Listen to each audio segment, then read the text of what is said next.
chilling tales for dark nights.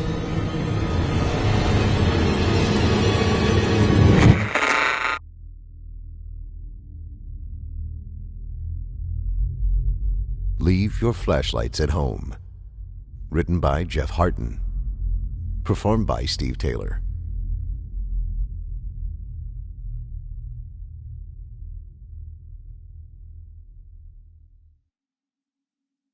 I've been a national park ranger for close to 2 decades. Protocols have changed a lot in that time. I write this just to try to keep people safe for the next time you venture to the big outdoors. Let me tell you about the last park I worked. I can't be too specific about the location for my job's sake. Anyway, we had clusters of campsites that we rotated annually. The idea was to prevent one group from getting overused and worn down, let nature regrow a little bit. The winter had just passed, and our big summer season was a few months away. I'm sent out to check the suitability of the campsites to decide which ones need time to recover and which ones we can open up. Winters here are cold. Not too many people camp during the winter, aside from rugged masochists, and Boy Scout troops led by people who believe they are rugged masochists. I didn't expect to find much out of the ordinary. The first site was clear and ready to go. As I'm trekking to the next site, I see what looks like some debris and junk down a ways in a river valley. Looks like some jackasses set up an unauthorized camp down there. Usually when that happens, they leave garbage and smoldering fires. This is going to be a pain to clear up. I approach, seeing the telltale wreckage of what must have been one hell of a party. Crap scattered everywhere, skeletons of tents still raised up, and blood. I stop and time stops with me. Pools of blood are spread out along the ground, next to signs of something heavy being dragged into the brush. I pull my radio off my belt and pause. I then pull my Glock 22 out of my holster and rack one round. I'm a certified law enforcement officer, but I haven't had to use my gun in a long time. I quickly look around for any movement, then get on my radio and call in for backup. While I wait, I listen. Silence. Silence in nature isn't good. Prey get quiet when they sense a predator. I hope all the birds are being still on my account. I edge forward slowly, looking for anyone or anything. A shredded plastic cooler, a tent that has been annihilated, with more blood splashed on the walls and inside. And people died here, I know it. You can't lose that much blood and just walk off. But no people. Shreds of clothes and a little viscera drawing all the damn flies here, but no people. I've seen bears rummage through camps and destroy anything that looked edible. There are wild hogs here that cut trails through the deep brush and are even more dangerous than the bears, but this isn't either of them. The devastation here is just too much. Some scourge of God came through here and just ripped everything to pieces. Finally, backup arrives, and I'm sent to report to HQ. They even brought medics out here. I don't know why. There's no one here to save. One of the new recruits vomits at the scene. I'm glad to get the hell out of here. I get back in HQ as a buzz. Only 4 people work there, but calls are ringing, printers printing, and the air feels electrified. The manager sees me and signals me to his office. He's pale, ashen-looking, bloodshot eyes. I sit down by his desk, and he goes to the door and locks it. I've never seen him lock that door. He asks me what I saw. I tell him, uninterrupted. He looks even paler afterward, and his hands tremble a bit. There's a very long pause, and I expect more questions. He doesn't ask any. I leave, then hear the door locked behind me. After a few minutes, I hear him call someone up, and a long, low conversation ensues. I never see him again. Word comes down from on high. We're assigned a new manager, one who excels at what he calls crises. His first order of business, a controlled burn of the unauthorized camp and the sites closest to it. I'm not arguing. I watch the smoke rise in the distance and pray that's the end of it. New orders. Relocate the existing campsites closer to HQ. Before we do that, we stake out a few trail cameras at the new locations just to make sure it's not in the middle of a nesting ground. We put up a few cameras pointed at the hog trails through the brush for good measure. A couple of days pass, and we go out to collect the footage. The new manager takes it all and starts studying it in his office. A couple of hours into reviewing, he freaks out. Starts screaming and yelling, gets on the phone, calling up the line, spitting more obscenities. He spends the rest of the day and that night in the office calling up specialists and planners. Next morning, I show up for a meeting. Manager doesn't look like he slept. Massive changes afoot. He lays out our new plans, including massively bright lampposts circling the park border, as well as floodlights around the ranger station. Campsites need to be moved even closer in, clear lines of sight from the light if possible.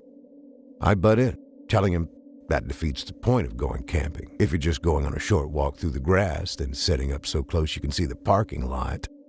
He tells me to shut up, that it's just the start. The park now closes at sundown, sharp.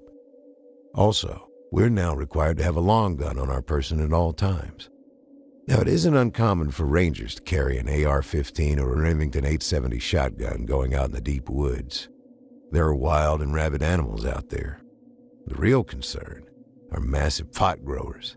These aren't your chill neighbor who hides a few plants behind the tomatoes.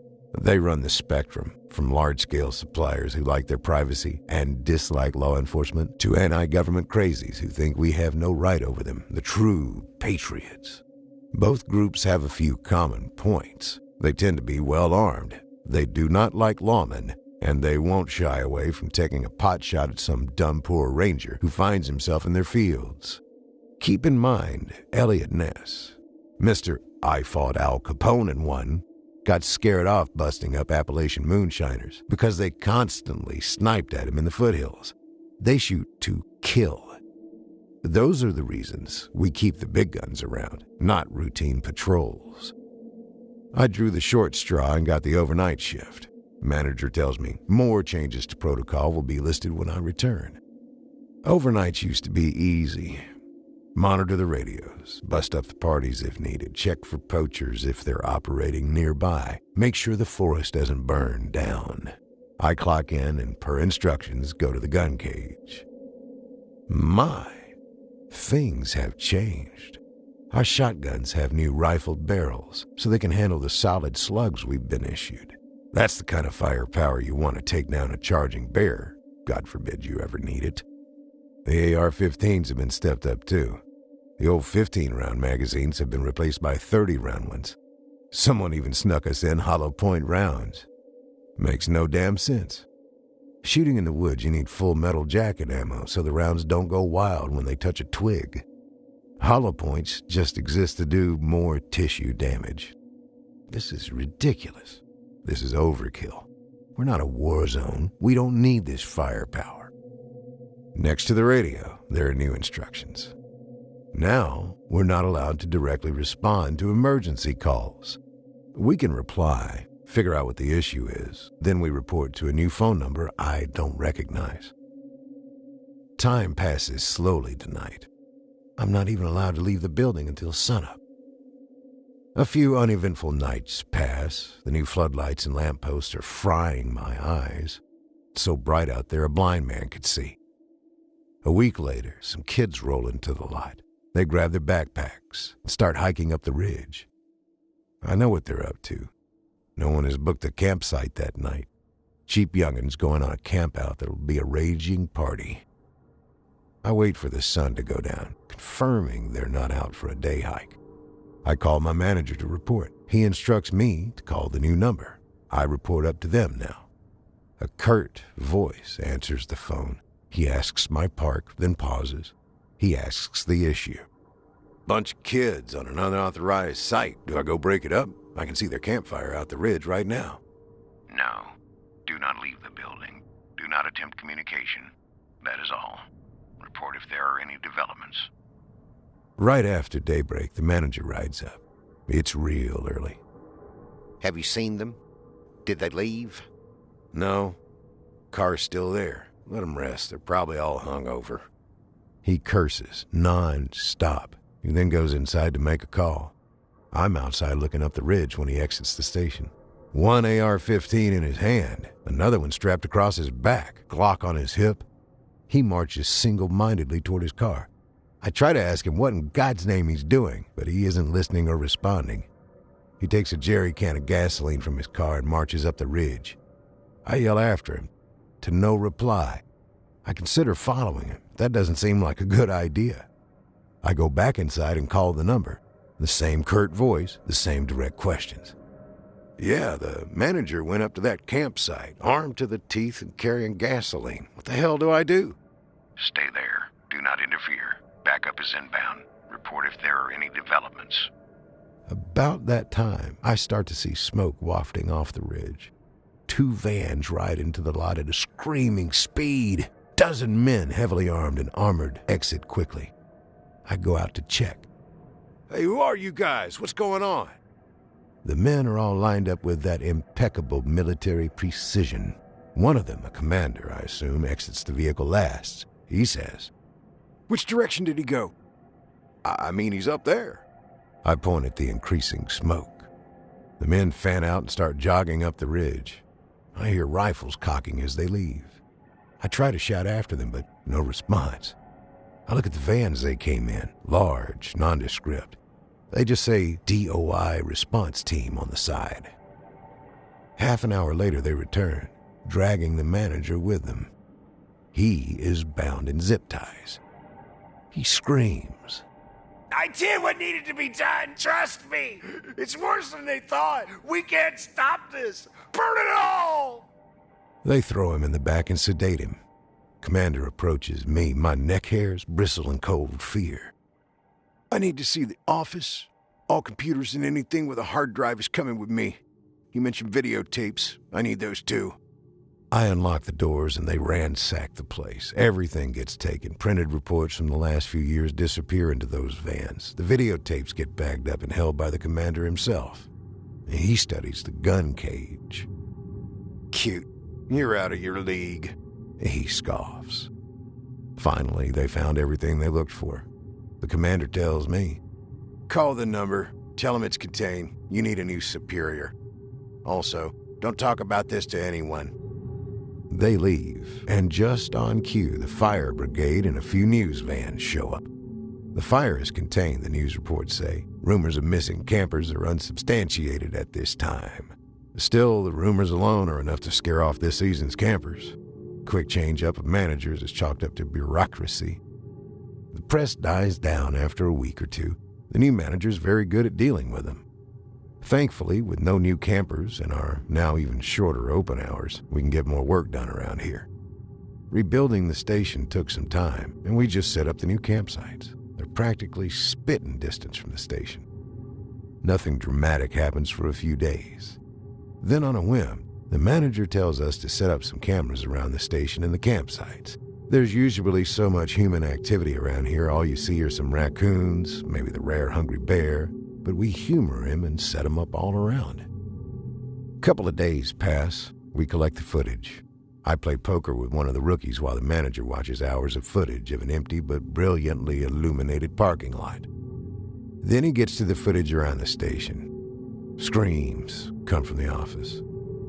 We barge in, and he's stamping on the camera hard drives, gibbering things I can't understand along the lines of, "Tell me it was clean, safe, no recent activity. Bullcrap here, I'm not gonna do it." He barks at us to leave. Later he makes a call. Rookie goes up to the door and listens in. Rookie comes back reporting, "Yeah, he's demanding a transfer. Says they lied to him. Something about they didn't do their jobs properly. He's not prepared or equipped here." Then I just heard the phone click and some sobbing. Hours later, my manager exits the office. His shoulders are slumped, defeated.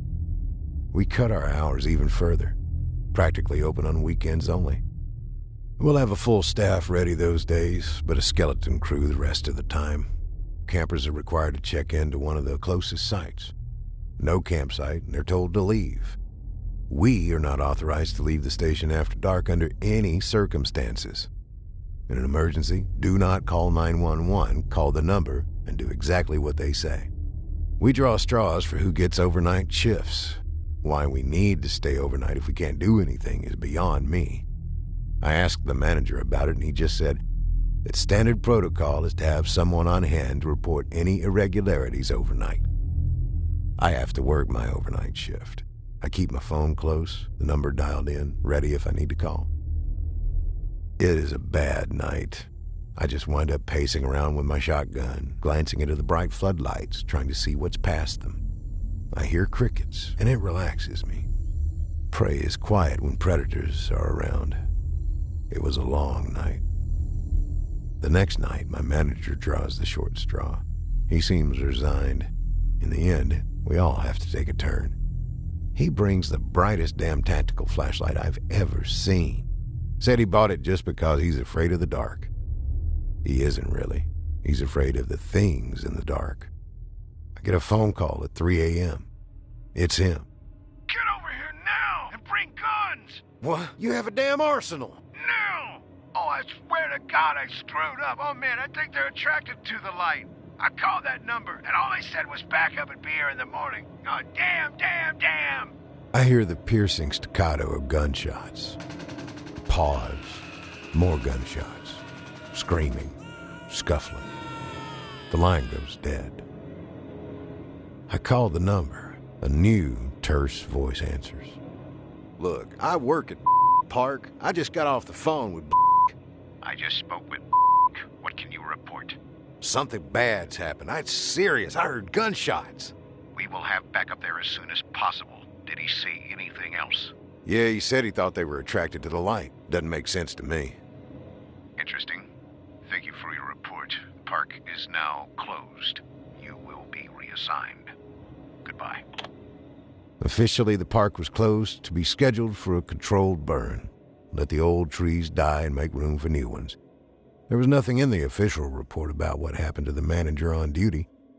The public understanding was bureaucracies need to be shaken up on occasion. No one asked any more questions. I get transferred to a new park halfway across the country. Change of scenery and beautiful. I get some odd rules here, too. Don't go far after dark. And don't carry a flashlight. I'm concerned about why. Why can't you use a flashlight at night when you need one? They won't tell me. Be safe, everyone. Chilling tales for dark nights.